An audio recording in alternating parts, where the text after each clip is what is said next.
Alright, I haven't done a video in a while.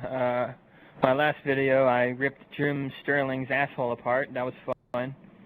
That was really fun. My favorite part was when I brought up the fact that he thinks Dead Rising 4 is a better game than the new Zelda. That alone is enough information right there to let even the dumbest motherfucker know that Jim Sterling has shit taste in video games and is a pretty fucking crappy reviewer for saying something as outlandish as that. Anyway, it was fun to make fun of that guy. And in this video I'm going to do something similar, so if you don't like that shit, then stop watching. But if you do, then keep watching. But real quick, I want to show the easiest overkill I have ever got, probably. Or at least in recent time. Check this out. This shit was so easy and retarded. Watch. Double kill. Triple kill. Destination moved. Like, are you kidding me? That shit was fucking easy as hell.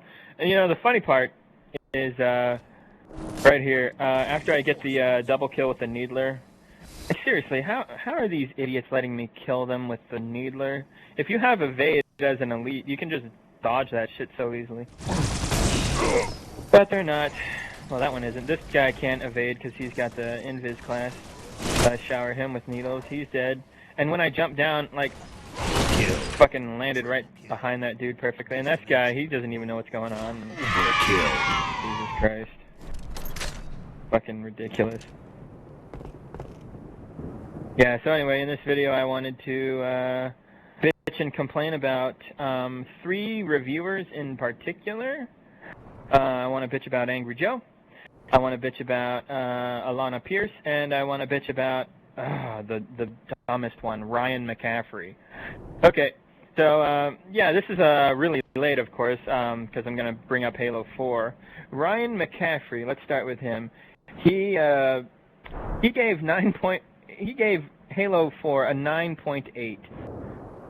Like, and some of the words that he used to describe the game, he said things like, it's the best Halo game ever, it's the best Xbox game of that year.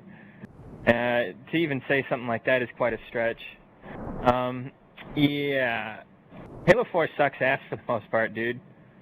Like, they took away Firefight, they took out playable elites, they gave us that shitty-ass, glitchy-ass Spartan Ops mode, the multiplayer maps fucking suck, it's noob-friendly as shit with super sensitive auto-aim and bullet magnetism, like any retard can get good at sniping in that game, there's Call of Duty fucking perks and shit, the story is just plain fucking over-the-top and dramatic and gay, the ending is fucking terrible, like, it doesn't make any fucking sense. The fucking whole storyline, honestly, doesn't make very much sense. I've already explained this in a lot of other videos I made, but you see what I'm saying. 9.8 out of 10?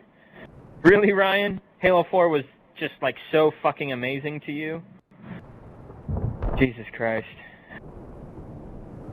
$10 says that Ryan McCaffrey sucks balls at Halo, and I could beat the shit out of him in any Halo game. I could do it fucking drunk and half asleep, I swear to God. Not that skill has anything to do with your opinion on video games, but still, I'm mad. I don't agree with his dumbass opinion at all, and I'm pretty sure anybody who's played the original trilogy, or even Halo ODST or Reach, can tell you that a game like Halo 4 was fucking lacking, dude. I remember when the game first launched, like, they didn't do a beta test for some fucking reason, you know, so that was a huge disappointment.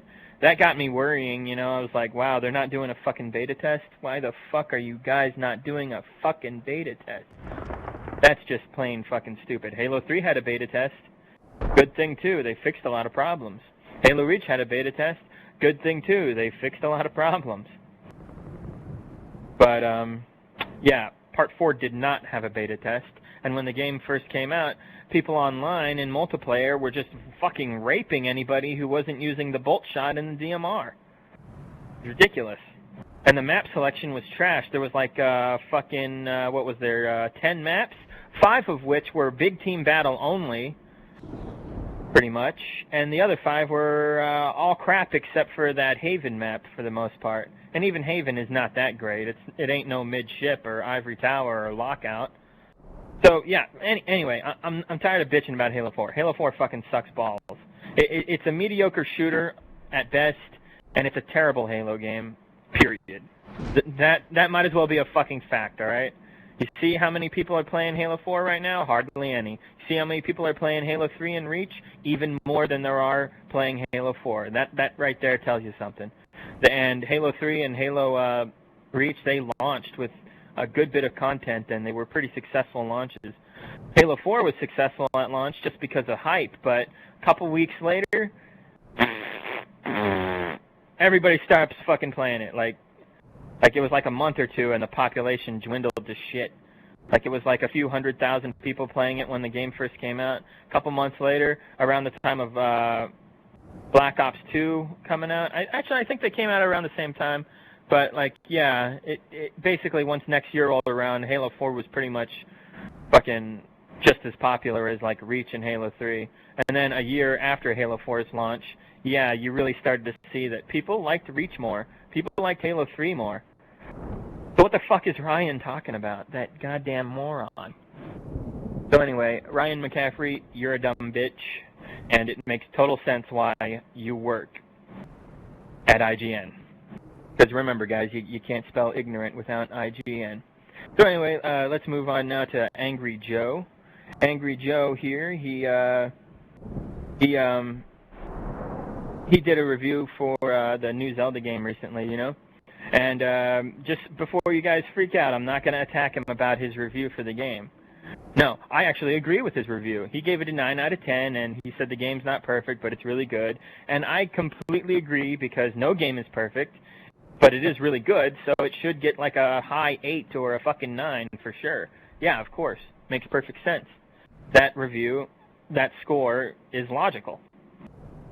But here's the thing. There's a few reasons why you shouldn't take him so seriously when he's reviewing a Zelda game. And here, I wrote them down because I'd fucking forget. Let's see. The first one is he's never played a Zelda game before. Think about that for a second. What true video gamer out there has never fucking played Zelda? Like, are you fucking kidding me? Like my brother, the only game he plays is Reach with me, basically. He really doesn't play shit. And even that motherfucker has played Zelda back in the day. Like, come on, Angry Joe, where the fuck have you been? How do you not play Zelda? Jesus fucking Christ. Like, oh my god. Ridiculous. Completely fucking ridiculous. Okay. Anyway, I swear to God, that is so ridiculous. Like, that's like if I was rating basketball stars and I don't even know who Michael Jordan is. You know what I mean? Like, come on. It's like if I was critiquing actors without even knowing who Daniel Day-Lewis is. You know what I mean? That's like me judging guitarists without knowing who Jimi Hendrix is. You know what I'm saying? It's just, this dude, he honestly doesn't have the right to judge a Zelda game. Just saying. He kind of doesn't.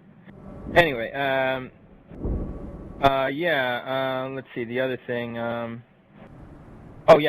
he bashed this Zelda game for its storyline. He wasn't cool with the story, apparently. And here's the thing, though. Have you guys seen his review for Suicide Squad? He gave that movie an 8 out of 10. He gave that movie an 8 out of 10. Just think about that for a second. That movie is fucking retarded. It is fucking terrible on all fronts. Pretty much all fronts, especially story. That movie is honestly like a 3 or a 4 out of 10. And that's probably being nice. Yeah, so what the fuck does he know about story? Alright, and the next thing, if you ever watch his Doom review, he gave that game a 9 out of 10. And it's a far more repetitive game than Breath of the Wild. It gets old much faster. That game dies out on you in like a week or so. Breath of the Wild, you'll be playing that for a few months before you really do everything. And And in his Doom review, he didn't even touch on the multiplayer or the snap map editor mode. He barely spent like 20 seconds talking about that shit. That's kind of a big fucking deal and kind of adds a lot to the game, but no, Angry Joe doesn't give a fuck, so he's just kind of like, whatever. So that was kind of funny. Can't really take his Doom review very seriously when he's not even fucking talking about half the fucking game. Yeah, oh, here's another thing. He has bad history with the guys at Nintendo. A little while back, he made some fucking Mario Party Wii U fucking video or some shit, and he tried to upload it, and fucking Nintendo shut his ass down, and he got all pissed off about it. So he kind of has a personal hatred towards the Nintendo company because they did that to him. So you got to take that into consideration. And finally, the last thing I got to say to bust Joe's balls here is, have you ever noticed whenever he does movie reviews, whenever he does game reviews, he only has like other Joe goofing around and hardly brings in anybody else, right? But whenever he does movie reviews, he's always there with a bunch of people that he just saw the movie with, right? Usually that fat redneck-looking dude, Del Rith or whatever his name is. And that guy just sits there stroking his beard going, yeah, Joe, I agree, yeah, oh yeah, uh-huh. And so does other Joe, and so does anybody else that he has on there. Everybody fucking agrees with Angry Joe. It's like they're all a bunch of fucking cowardly yes men that don't have opinions of their own. It's ridiculous. They never fucking argue or disagree, you know? And it seems like Angry Joe is really strict about that shit. Whenever he's always interrupting them whenever they're giving their thoughts, you know? And the guy comes off as a fucking asshole, and I'm just saying, you can't trust this guy 100%. I think he's more trustworthy when it comes to reviews than someone like Jim Sterling or IGN, but he's not perfect either, and I'm just pointing that shit out. And finally, I'm going to talk about Alanah Pierce. She said that she used to play a lot of Halo 2 back in the day, and she did a Let's Play video. I saw her in Krobcat's new video talking about Mass Effect Diarrhea, how that game is totally trash and it fucking sucks balls. So yeah, I saw her in the video, and she apparently got hired by IGN recently. So, you know, makes perfect sense that they would hire someone who has terrible taste, because this is IGN after all. And anyway, Alanah Pierce, she was playing Halo 2 Master Chief Collection in a Let's Play video, and she was playing on the easiest difficulty, so, like, I guess she's a fucking scrub or something, and she was bragging about how she used to play a lot of Halo 2 online back in the day, and based on her terrible skill level, I don't think that's true at all. I believe she's totally whistling Dixie out of her fucking ass. I think she's completely full of shit. I could be wrong, but I'm just saying, based on her terrible gameplay, like, she's fucking terrible. And playing on easy, are you fucking kidding me? So it just feels like she's lying right there. But the main reason I wanted to chew her ass out is because she praised Overwatch as like one of the best games of 2016. And one thing in particular that she praised was the balance between the characters. She thinks they're so fucking well balanced. But if you look up the most popular characters, there's like a huge fucking gap between certain characters and other characters. Like, hardly anybody wants to pick Mei. She fucking sucks balls compared to, like, Genji and that bow and arrow dude. And seriously, like, she's praising this fucking game, you know? Like, that is just ridiculous. I mean, come on. I mean, the game has so many fucking problems. No campaign, terrible storyline. It's basically a cartoon porn video game, and I guess I can't blame the developers for making the game this way, because I would rather jerk it to cartoon porn, honestly, than play a mediocre-ass game like Overwatch. It has unbalanced multiplayer, noob-friendly multiplayer, limited and lackluster content and replay value, multiplayer only, it's online only, overpriced, obviously, microtransactions, of course, no split screen. You need to play it with friends that are communicating in order to win consistently. You know, and let's get real here, you know, this is basically a poor man's Team Fortress, you know, but it costs, like, a lot more. As a matter of fact, I think Team Fortress is free now, so what the fuck? Anyway, Alanah, you're a dumbass. So, just pointing this out. I know these are just their opinions, but they have some stupid-ass fucking opinions. Just saying. Alright, later, dudes.